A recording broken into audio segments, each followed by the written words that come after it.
The last time I let YouTube suggest which texture pack I should review, and I really do mean YouTube the platform, not YouTube you guys, it was a very, very good video and it did very, very well. I have a feeling this one might not be the same because it suggested me a pack that really just looks at making default Minecraft a little bit better. For all of you at YouTube suggestion, today's Throwback Thursday texture pack review is on Better Default Textures by Owls Cubed. It's currently rated 4.5 out of 5 stars from 16,362 reviews. It was released on May 12th, 2020, nearly 4 years ago, and it costs 830 mine tokens, which is the equivalent of £3.99 in my local currency. It says the wild update supported.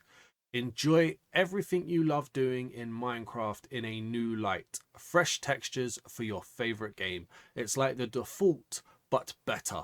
Features 1,250 varied textures, variability like Optifine, default full retextured Minecraft, full customized UI, keeps true to vanilla colors and styles.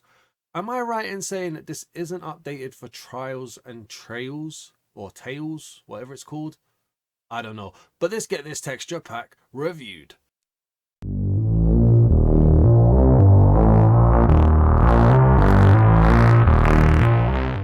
Alright, so I can't help but think that YouTube might have done me a little bit dirty here with this better default texture.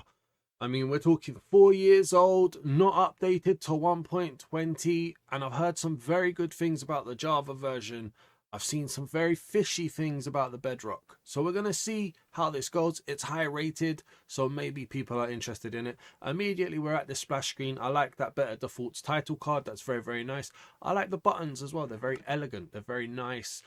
Good color scheme going on here as well. So far, so good. I have no idea if this pack has any plans to be updated to 1.20 or beyond, but we can use what we've got and we can see how it goes. Now, a lot of people know, hey, that transitioned to me very nicely there. A lot of people know that when it comes to texture packs, I like the texture packs that change things quite drastically. I like big changes. I like value for your money and stuff like that. But I'm very much aware that there are people out there who like the texture packs that don't change too much. They just tighten up the base Minecraft textures, the base vanilla Minecraft textures, and make them look nicer, make them look more, 2024, shall we say, and just kind of make them polished and clean. This is what this texture pack is going to be. So make sure you guys leave a like, drop a comment down below with your opinion, and subscribe if you're new around here, because I'm going to need some feedback on this. Looking at the world straight away, it's very what you would expect. And that is what you would expect, to be honest with you. It is the color scheme, the kind of textures so far that you would expect to see in Minecraft. Now, I am very keen to see what it means by 1,250 varied textures, because I've heard that the Java version has very good varied textures. There's varied textures here. This is varied grass. That's nice. The blotchy nature of it. I do like block variation. I didn't even realize block variation was so widespread until recently. But I do like it. It just takes away the need to texture builds, really. How kind of deep is this variation though? I'm not sure. Looking at the bark, I don't see much difference there at all. Definitely saw it in the grass. I can see it in the dirt as well. The dirt, there's variation there too. That's nice. Okay, that is good. I like that. I was a little bit worried. I'd heard some horror stories about there not being any variations in Bedrock and that the description was just copy and paste. But I love this little touch here of some flowers, some extra foliage. Okay, this is very good. This is very good so far. I was very worried. Just a disappointment that we're not going to have 1.20 updates. But we can carry on with it. People are liking this pack. So let's see if I can be excited by it. Let's go and have a look at the passive mobs. This is definitely a nice attempt at, improving base Minecraft and not changing too much. Now here with the cows, okay, so they've definitely changed the ears or the horns, whatever you want to say those are. They look more like horns now that I look at them, to be honest with you.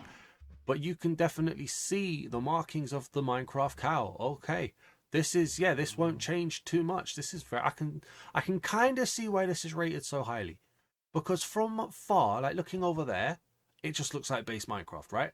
Looking at the cow, you know, you're just glancing along and say, oh yeah, look, there's a cow, there's a llama. You get a bit closer, it's like, oh wait a minute, the blocks are varied, and this cow has massive horns. Okay, doesn't change the world. What we got going on over here with the chicken?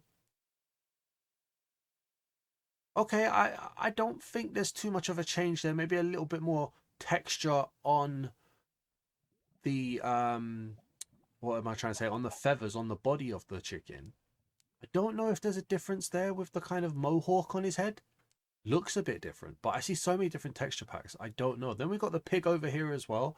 Massive ears again. Okay, so better default textures. Loves a bit of ears, doesn't it? All right.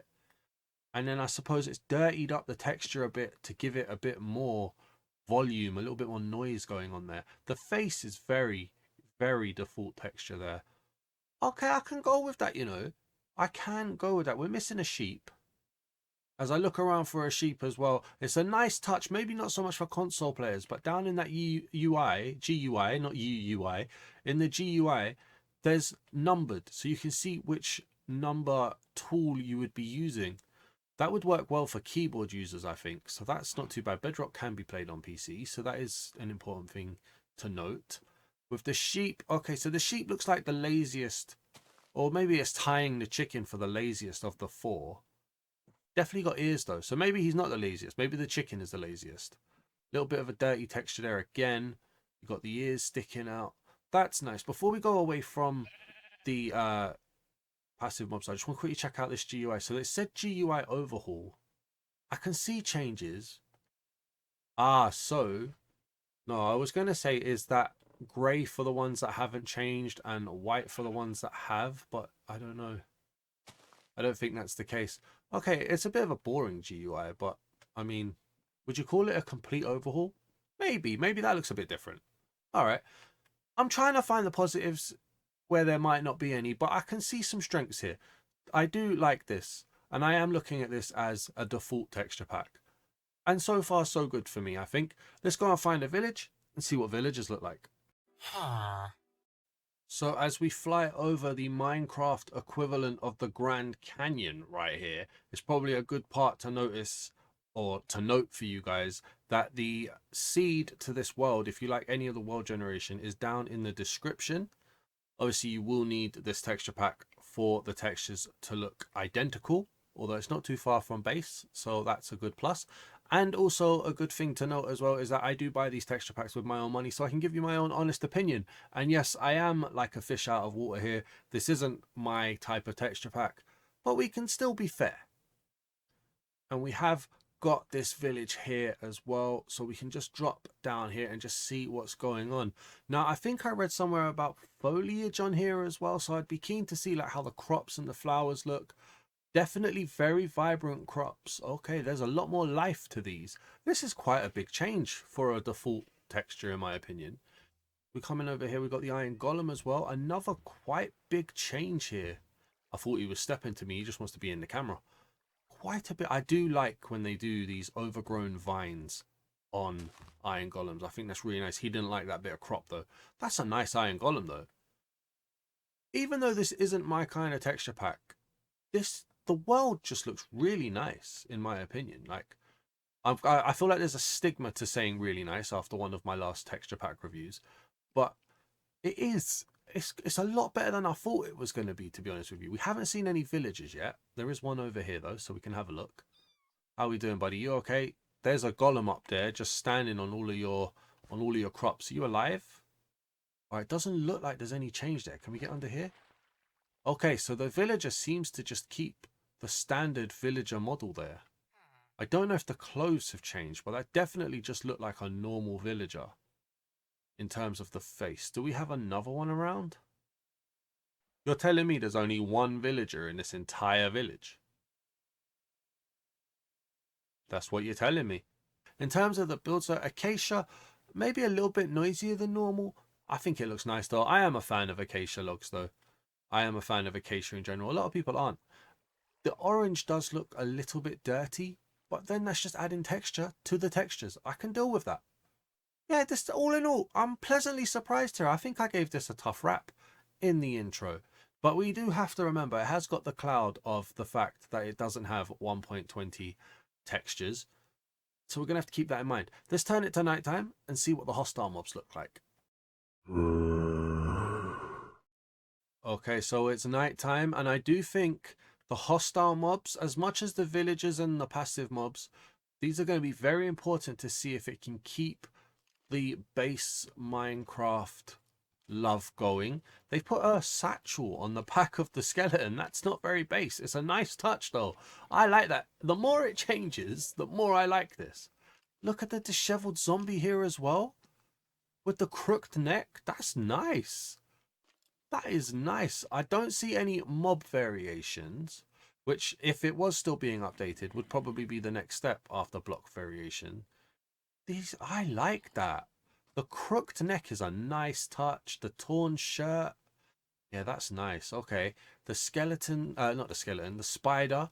All right, spider looking lazy. Spider looking exactly like a normal spider in my opinion. Maybe a subtle change that I haven't quite noted. But okay, the zombie and the skeleton were very, very nice. Where is a creeper? So we're here at the Armoury, and to be honest with you, looking at the world generation, I'm not seeing anything too crazy. Maybe Deep Slate's a little bit noisier than it would be normally, but other than that, yeah, it's just normal. It just looks normal. Looking at the ores as well, they've definitely been changed. They've definitely had some character added to them, but they're on the same kind of, oh, there's even variation to the ores. That's cool. Okay. That looks really nice, actually, when you put them next to each other like that. That is nice. Yeah, that is good. I have a feeling that 2024 is going to be that is nice, whereas 2023 was the oh my days. But anyways, we're here for the Armoury. So let's go over and check out the armors. We've got the leather armor here. We're probably going to fly through this bit, especially with the armors, because I don't see any real change here. Maybe a bit more polished than usual. I do see a change for the wooden tools though. Definitely a nice touch here. They've added that detail. This is really good. This is really, really good. Having a look at the yellow and the red armors, they've kept the kneecaps in, which you see sometimes, and also this little strap in the middle, which I'm not 100% sure, but I do see that in a few different textures. Over at chainmail, they've kept the transparency, which is I'm a fan of. No real changes there. Again, really good detail here. I love this strapping idea. This is so nice. I've seen it in other textures as well, obviously, but I love it every time I see it, and it's quite prominent here. It's very, very good. Over at the iron, again, polished, sleek. Nothing too crazy going on here, though. A little bit of shine added to it, which is good. And then we've got always with the iron is when you start to see the proper swords. It is nice colouring. A bit of strapping left on this shovel here. Very small shovel as well. Okay. With the gold, again, polished, shading, sleek shine, using all of the buzzwords here. It's nice pixel arts going on. Very good colour. Nice vibrant diamond here. I like this. Yeah, this is good. This is good. All right. No real changes in terms of how it looks, but the vibrant colours on the sets. Oh man, I'm just pleasantly surprised. I hope you guys can tell. Netherite, not too bad at all here. Feels very close to base Netherite, but then I don't see Netherite that often. Don't care for it that much. Oh, but they've added in some diamond strapping on here. Very good. Okay, yeah, no, that is cool. Honestly, I'm just pleasantly surprised. I don't actually think I have a favorite here. It's just really good. Really good. Maybe I've just expected nothing and I've gotten something, and that's what I like. You guys might have to let me know in the comments. I'm feeling very positive about this. Let's check out the gold trims and see how they look.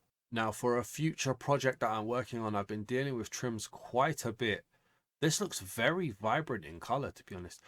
I don't know why, but it's striking me as less noisy, which might change as we look through them more. Like silence, it always makes me laugh, especially since I've been working on the project that I'm working on. Hint, hint, but no spoilers. Something's coming.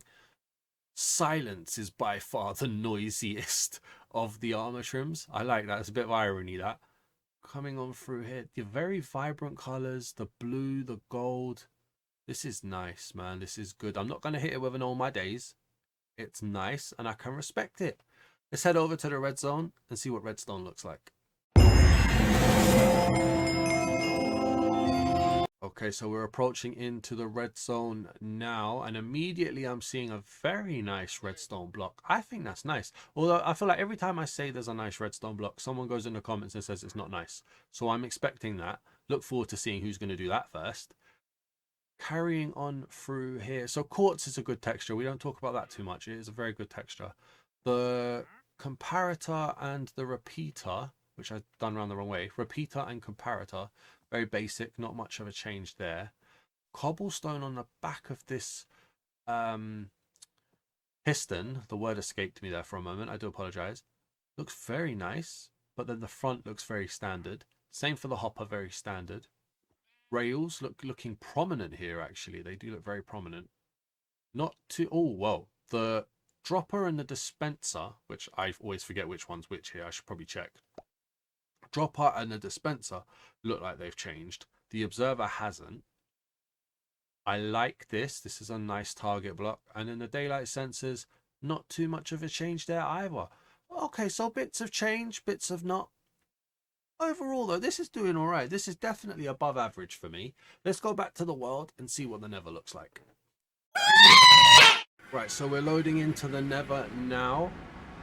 And honestly, I feel like some of the minimal textures that we do mess up ghasts, so I'd be keen to see that. Let's also see how long I can go without saying that something's nice. I feel like I've said it quite a lot. Looking at the portal, the obsidian is very vibrant in color. The portal itself, just standard, no real changes to that.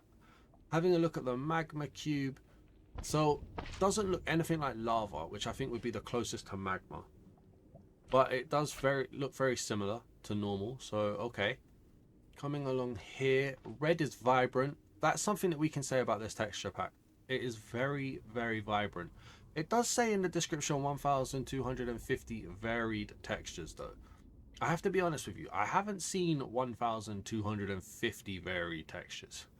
But there are, look, even when I'm looking in here, that looks different to that.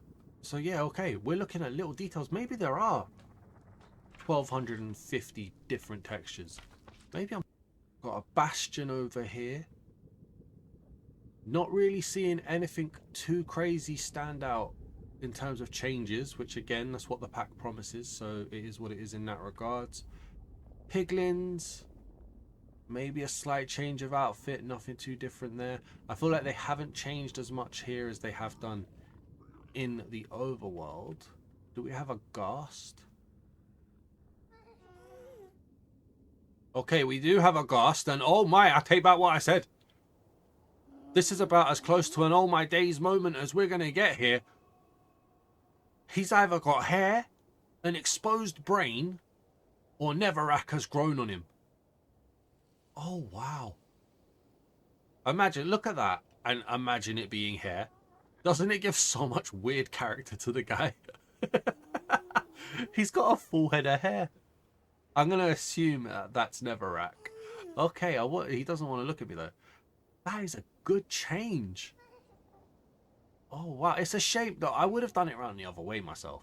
I would have put red heavy on the bottom because you're often looking up at the ghast, right? But then I suppose maybe they're not going for a camouflage effect. I like that. I actually like that. This pack, man, why is it not updated to 1.20? Let's find a fortress. Okay, so we are at a fortress inside. I always forget what this biome's called. The grey biome, basically. And yeah, I'm just been like reflecting myself on how upsetting it is that this doesn't have a 1.20 update. Very weird generation here with the lava. I feel like this is... No, you'd never make it down the end of there without blocks. I was thinking it was an obstacle course. Any sign of any actual mobs around here, though? The fortress itself is just looking very standard. Nothing crazy going on here other than the world generation. Oh, here's a blaze. Okay, so with a blaze, feels lazy. They haven't changed practically anything there. Maybe upped the vibrance on the color. A little bit of detail on that chest. Interesting. It feels like vibrance has been upped, where they haven't changed any detail. They've still just upped the vibrance and changed the colors. A lot of lava around here. We have a wither skeleton. We've got normal skeletons. Oh, here we go. Here's a wither skeleton here. Looks a bit beefy, you know. On the shoulders. He's been working out. Definitely sized up. Yeah, look, there's a difference. I mean, that's normal anyway. He's looking up to his older brother there. I like the transparency. I like the idea of the spine. I feel like that's change with just the spine there. That's a nice bit of detail. Nothing too crazy to write home about, though. It's still strong, in my opinion. It's still strong. Hasn't lost any brownie points other than the fact that it hasn't been updated to 1.20, which I'm going to keep saying. Let's head to the end and let's see the Ender Dragon. Okay, so we're loading in to the end. Okay, the end stone feels like it's very... I was going to say smooth. There's a bit detail there, though. Interesting detail. We can have a quick look at the Enderman. No real change, just smooth there, I suppose. Quite polished. Okay, and now what about the dragon? Oh, vibrant tint with the purple. I like the purple. It's almost pink. Goes with the health bar. Oh, I like that color set. Again, though, the tail looks like it's broken. I'm seeing that in quite a lot. Maybe it's my game. Maybe my game is broken and the Ender Dragon just doesn't have an end of the tail. I don't know. Either that or like a lot of texture packs are struggling with that. It's a nice color set, though. Nice bit of detail going in on the scales there as well. The face isn't too crazy. I like that color. I do like that color. This is, you know what? Even though it's only changing little things, it's doing really well. I think this pack is more than a sum of its parts, which is really weird. Let's go to the ancient city now and let's see if the Warden can finish this off well. We're flying through, but I like it. So let's shine a light on this ancient city and let's have a look. Again, it feels vibrant with the skulk. Only slightly, though. Not a crazy change. Maybe it could even be the night vision potion that I just drank, to be honest with you. But it's solid. Yeah, this is cool. I don't see too much change other than just polished, basically. Like, this is a very polished, chiseled deep slate. This is probably going to be a part where someone gets in a comment and says, oh, Daz, they didn't actually change the ancient city. It was part of the 1.20, which could be a case. You never know, to be fair. But I'm going to assume that there are changes here because I do just see polished. This is, yeah, okay. It does feel a bit sour in terms of, you know, there has been quite drastic changes for a pack that promises not to change much. And we're here not really with much of a change. But let's get the Warden. Alright, so I think the Warden is about to spawn. Yes, there it is. Okay. I don't see any change there, in all honesty. No change to the Warden, in my opinion. If you see a change, let me know in the comments. But that feels like a very base standard Warden, which is a shame. But I mean, if they're not updating certain things, then it's to be expected. So we're at the part where I give you my opinion, and I've got my eyes closed for some reason. Don't know why. So, going through this texture pack, I've been pleasantly surprised. I'm willing to give this pack an 8 in a bubble. And what I mean by that is if you completely forget that this hasn't got 1.20 updates, and that this probably isn't going to get updated going forward based on the lack of information that I can see. If anybody knows any information, by the way, let me know in the comments. If the creator's about, comment down below. I do like that. I can't quite speak. So yeah, comment down below if you are the creator or if you know any information, and let us know if this is going to be updated in the future. But it doesn't seem like it's going to be. So in a bubble, I give this an 8 because it changes enough for me to like it. It's the closest of one of the minimal changes texture pack that I would probably use, but I still wouldn't use it because it is still a bit disappointing in that it doesn't change too much in my opinion. But then if we factor in the fact that it's not updated, that Is there really 1250 different variant blocks? Are they only minimal changes? The score quickly drops down to a 4. But for this review, let's give it an 8 and just review it in a bubble, okay? If you can forgive it's not been updated, it's a good texture pack. I can see why it's so highly rated at 4.5. I can see why 16,000 people felt the need to rate it. And that's probably just a small percentage of people who actually played it. But do remember, it isn't updated, it isn't up to date, and it probably isn't going to be going forward. So a bit of a weird one. I'm not going to make much of an effort in terms of doing too many of these texture packs that don't get 1.20 updates. But YouTube suggested it. I thought we'll have a go. Next week, we'll go back to one of your suggestions. So if you have a suggestion for a Throwback Thursday texture pack, a texture pack that's been out for a little while and is quite good or deserves to be looked at, let me know down in the comments. Please leave a like if you've enjoyed this review. And if you're new to the channel, please do hit the subscribe button. I would greatly appreciate it. We're on a road. I don't even know what road we're on anymore. Probably on a road to 3,000 subscribers. So thank you so much for the support. I'll see you guys on Saturday in stream, or I'll see you guys on Sunday for the next texture pack review. Peace!